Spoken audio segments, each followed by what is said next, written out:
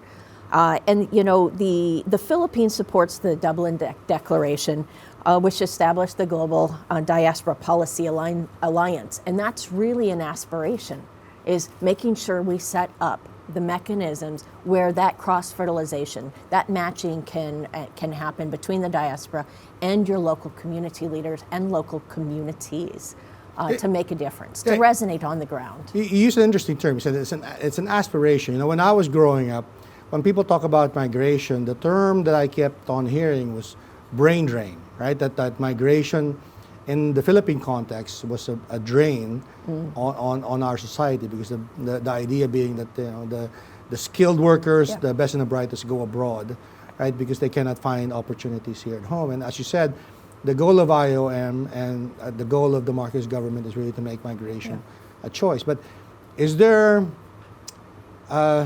is that a realistic aspiration, or is it more of like just a positive spin or trying to put a positive spin on what really is just the drain, as we have heard, over the generations when I was growing up. Listen, migration and human mobility has existed since humanity. Okay. People have moved forever. Right. They're going to continue moving. That's not going to stop. What we're saying is we want to promote regular migration, which is safe. Right. And we want to make sure that those linkages between people who have moved overseas, whether they stay or whether they come back as, returned overseas foreign workers, that they're engaging.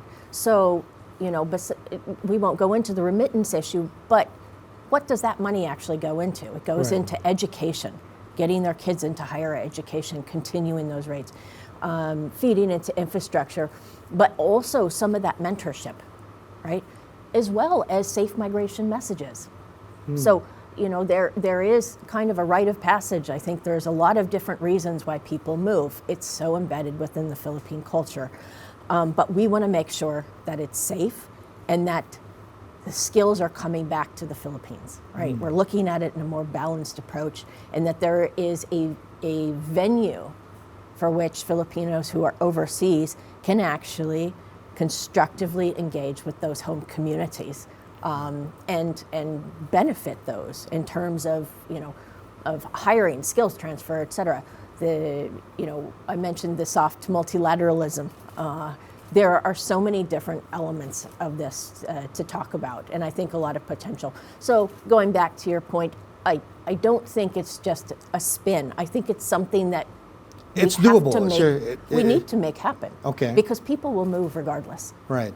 So your draft paper mentioned migrant returnees. We were talking about at CFO reintegration, right? And that we were talking about maybe changing the narrative from brain drain to brain drain to brain gain.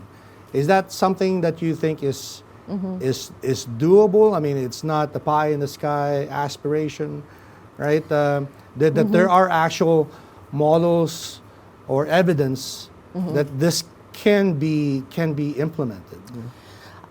Well, I think it has to be a priority. Okay. Right? I don't think we should look at it in terms of an aspiration. I think we need to make it a goal. Okay. Right? Because again, we need to influence things in a way that is healthy, both for the societies here, but also to the receiving economies and societies. And the best way that we can do that is we keep the conversation going, and we have an architecture in place where people can feed into that. So I think part of this is actually data. Data is kind of dry. Nobody likes to talk about that. We've talked about this before. But it's evidence-based, right? It's an evidence of looking actually at that balance, that sweet spot, right? And how we can encourage that escalation of skill sets here. But also it has to do with very careful matching for those that do go overseas, meeting the specific labor sector needs and upskilling, right? Remember that a lot of the labor force, the international labor force, only 3 out of the 10 biggest producers of labor migrants are not in high or higher producing on the Global Development Index. So the Philippines is part of that. They have that basis, right? So I think what we need to do is put our heads together, because you've got the diaspora that exists. Right. And it's how we bring it back and harness it, and not just at the policy level, at the national level, which is important, but we both know where the rubber hits the road is, where we have an impact is on the ground. Right, and you mentioned data is important. I remember that when I came to the office just barely 6 months ago, I saw the 2013 migration report that you had commissioned. And I remember one of the recommendations there is better data. And subsequently, I've met some other people, and they said, "Oh, that's always been the problem." So it's existed even before a migration report. Your draft paper mentions that there are about 10.8 Filipinos overseas. The AFA mentions nearly 10.7. As you said, data is important, but maybe if you can explain how data contributes to more effective policy work. Why? I mean, from a business standpoint, I guess that I'm not sure if this is completely accurate, but from a business standpoint, there's a concept. Well, know your customer first. Yeah. Before you come up with an offering. Is it the same Yeah. way that you're thinking about the same way when you think about the need for better data? Is that how it works? Well, data influences whether or not we have a sound understanding of an issue, right? Okay. And you can't develop policies and implement those policies and monitor that implementation correctly unless we Right. have a sound understanding of what the problem is and where Right. that solution should lie. Right.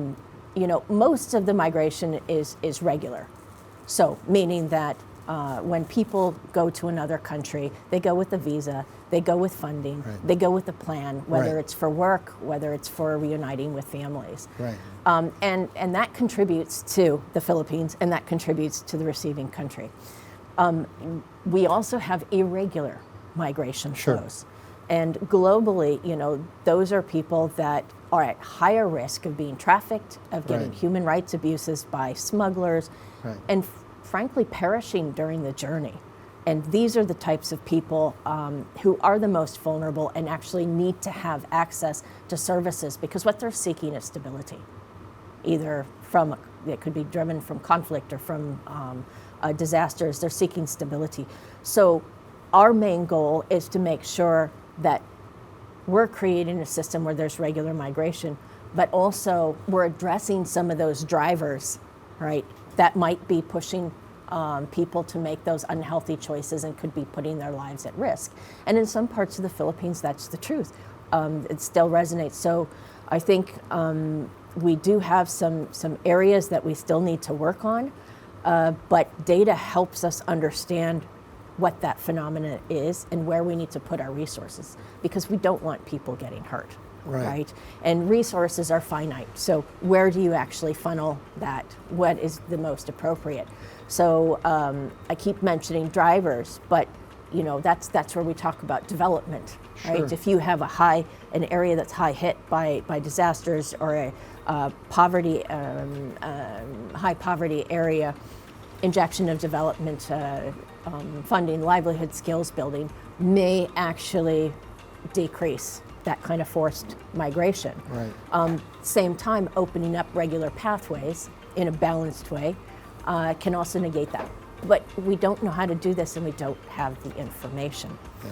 So maybe data is important. Well, maybe we'll Data move is the important. goalpost, because that report was 2013 vintage, right? And you know, I talked to Yeah. some people and they said it's always been 10 million, even before 2013. But you may be interested to know that the CFO is trying to work on an updated migration report. That we're trying to find the resources to do that, and maybe we'll reach out to Excellent. see what we can do together on that.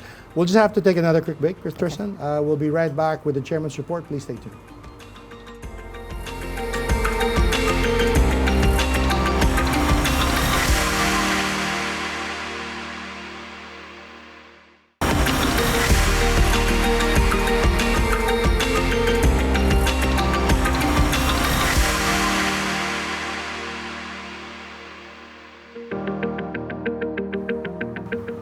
Welcome back to the Chairman's Report. We're talking to IOM Philippines Chief of Mission Tristan Burnett.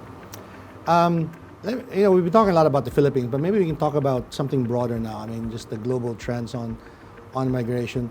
You know, when people talk about migration these days, you see what's going on in the United States with the Trump administration. But even before him, you see these right-wing governments being elected, and their policies on migration is not exactly friendly, right? But what are some of the headwinds that you are paying attention to, or the IOM is paying attention to, that you think may have some impact on your work here? What should, maybe us in government, what should we be looking at? Yeah. Well, I mean, I think that's an important question. IOM works with its member states and will continue to working with its member states on advocating for safe and humane migration, and really making sure that the benefits of migration is harnessed and reflected in policies and practice across the board. We will continue doing that. We want to make sure that people are given the legal and regular options to move if they choose to, and not resorting to more dangerous channels where they could get harmed in that. And we'll continue to do that. Across the board, though, I think we spoke a lot about climate during this discussion today, because again, maybe because it's the Philippines and issues. You know, scientists estimate that by 2050, about 216 million people will be moving internally. Worldwide. Because, worldwide, not in the Philippines. It's an estimate. Because of the impact on their livelihoods and other issues. Right now, we have internationally 304 million people who are international migrants, and in 2022, we had 831 billion in remittances globally. Wow. That is a major part of the global economy. That's not just going to dissipate. What we need to make sure is that the way that that money is contributing back into societies is useful something is used for is useful and it's harnessed, but that we're actually protecting the individuals that are contributing to that money. That's not going to go away, but it's smart to be able to look at skills exchange, meeting the certain needs. There are certain countries that have an age gap, right? And so they need to have certain segments of their labor force filled, and there are other countries that can fill that. But it's always a balancing act. Sure. And so looking at how we can best approach that in a rational way. There, of course, are areas or countries, and you know, in every country you have elements of xenophobia and discrimination. Do you see a rise in that somehow, or is it, or is media just paying more attention to it now because of what's going on in the U.S.? Or what's your sense? Well, I think that there's always been an element of xenophobia across the board, but I think that there are a lot of people in a lot of countries that recognize the contributions of migrants. Because they're so cross-cutting. I mean, look at COVID. Filipinos were much of the health workforce. At the front lines, worldwide, not just in the Philippines, but in other countries. Right. And so they are, in essence, saving lives. And so recognizing those contributions and having a more balanced and actually realistic understanding, and not looking at it through a lens of a threat to what I have or you have, but that this is the reality and we need to make it safe and we need to make it beneficial for the receiving and the sending countries.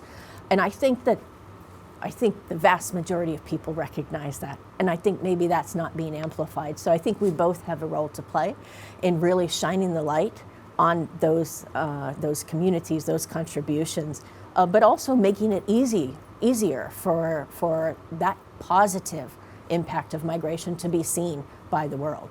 And let's get that positive side of news. Well, I put the pressure on you now, Secretary. No, I'll push it back to you again. But you said a while ago we were having a discussion on how you grew up on adobo, and you know, one of the things that we put the value on is that maybe the Filipinos abroad are sort of ambassadors of our country abroad. But from your perspective, how did your exposure to immigrants, right, influence your thinking? I mean, do we really give out the same vibe that we think we give out, or did it change your view of our country when you were posted here, knowing what you grew up with? I'm just curious, more on a personal level. Yeah. No, I mean, I grew up in Hawaii. Obviously, there's a huge Filipino population there. Yes. Some that go back 150 years, Yes. some that are first generation. Yes. We call it chop suey in the islands because it's so mixed. It's wonderful. So you have, you know, the society itself that is just a reflection of so many different wonderful cultures, whether it's cuisine, whether it's religion. I grew up going to bone dances. I mean, there's all kinds of that. I grew up with chicken adobo. But, you know, there's also the ties with with home countries, whether it's first generation or multiple generations back. Great grandparents. People still go back to those countries and keep those ties. So I think, you know, I will confess that I'm completely biased. I think that Hawaii is a very, very good example of how and have a melting pot. have a melting pot, yeah. exactly, of cultures can come together. Why do you think that there's, you said that xenophobia has always been there. Why do you think it's you had a positive influence with Filipinos who moved there? Is it because there are fundamental changes happening elsewhere that's maybe either changing the views of others about immigrants, or that maybe the changing economic situation had maybe pushed people with xenophobic concepts to the forefront, and now they're in government and making policy? Or it's hard to tell from our end here in the Philippines, but maybe you can have your views on it. Again, data will have that more that's where quantifiable we go back to data impact. always, But I mean, people complain when they don't have access to something, where they're lacking, a salary to be able to make ends meet on a daily basis. Right. They're going to be looking at why don't I have these needs that are met. Right. And I think for many it's easy to blame immigrants. Not even immigrants. Blame someone in another state. Blame someone in different party. A scapegoat, A scapegoat. And so I think there is a role to play. I think diaspora can be ambassadors of goodwill within those countries, breaking down some of those stereotypes. But I also think keeping those ties with the home communities across the board.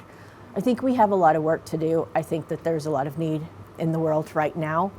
And we need to counter some of those messages because they're not correct. Is there something that maybe CFO or maybe someone else in the government system here in the Philippines can do to maybe create more bridges? I think that was the Pope's words, create more bridges rather than walls. I think that was the term he used. Is there something that can be done on our end, in other words, just to maybe steer the discussion, or maybe steer or change mindsets about immigration in general, right? Well, keep the conversation going with the diaspora. They have the links in those communities that they're in overseas. Bring them here to contribute to policy development, skills development across the board. They are the bridge. I mean, if you look at countries across the board, there is no country that exists, I think, anymore that's simply the original ethnic groups there. We are a global world of migration. Everything, whether it's the economy, whether it's cuisine, whether it's movies, it's, music, we are a blend. And so I think streaming the light on that recognition is really, really important, and not letting it drown in perhaps a false narrative that a certain segment of society is taking from another. So we need to be smart and systematic about that engagement, and recognizing that they are agents of change, right? The diaspora are, and also community members here. So leveraging that to make sure that we have a responsible discourse and also responsible policy implementation, and we make it easier for that to happen. Set up that architecture. It hasn't been talked about much, but that resistance to people coming in can, in a way, be found here as well. Sometimes there's resistance from Filipinos who are here, resisting Filipinos from coming back and maybe taking over. Maybe that's something that should be looked into as well. There are so many layers to things. There's always going to be adjustments. Even Filipinos, returning migrants, they have different experiences. They've changed. They have experienced things, both positive and some challenges. Sure. And they bring that back with them. And some of that, that goes to really making sure that we help with reintegration. Right? And reintegration doesn't just mean a financial grant. It means that melding and being reunited. So many Filipino workers have been separated from their children, and that's a hard decision to make. And people carry it with them, Well, I don't need to tell you. This is you're the secretary. But that recognizing that and just keeping a realistic face to what the experience that returning Filipinos bring across the board, and making sure we're helping. We're helping with that reintegration. We covered a lot of ground, but I regret that I didn't get to the most controversial question, which is what kind of adobo you like. But before we go, maybe you can maybe have some parting words for our audience. Yeah, no, thank you very much for the invitation to talk to you today. Obviously, we relish the chance to talk about migration. The Philippines for IOM is such a special place to be working because you have such a sophisticated migration system, and it's so embedded within the government and society here. And so this is really what we do. This is what we're here for, to work with member states.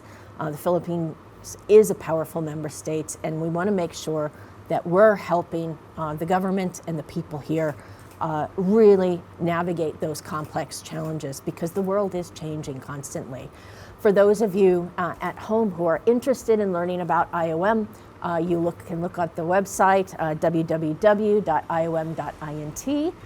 We are the UN Migration Agency, and so we appreciate feedback, we appreciate engagement, particularly from local populations, community service organizations, not just government.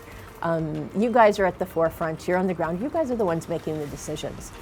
So you are a powerful force, and we really look forward to working with you in different respects, and of course you, Secretary. I feel that we're going to be talking a lot more from here on. I have a feeling. Well, thank you very much for your time. I really appreciate it. And I do mean that seriously. I think our offices should be talking more to each other. But thank you for the time, Tristan. I hope this has been a productive discussion for you, and I look forward to talking to you again. So I want to thank our audience, and I want to tell you to just keep on watching IBC 13, and I'll see you next week with the new Chairman's Report. Thank you. So thanks again. Thank you.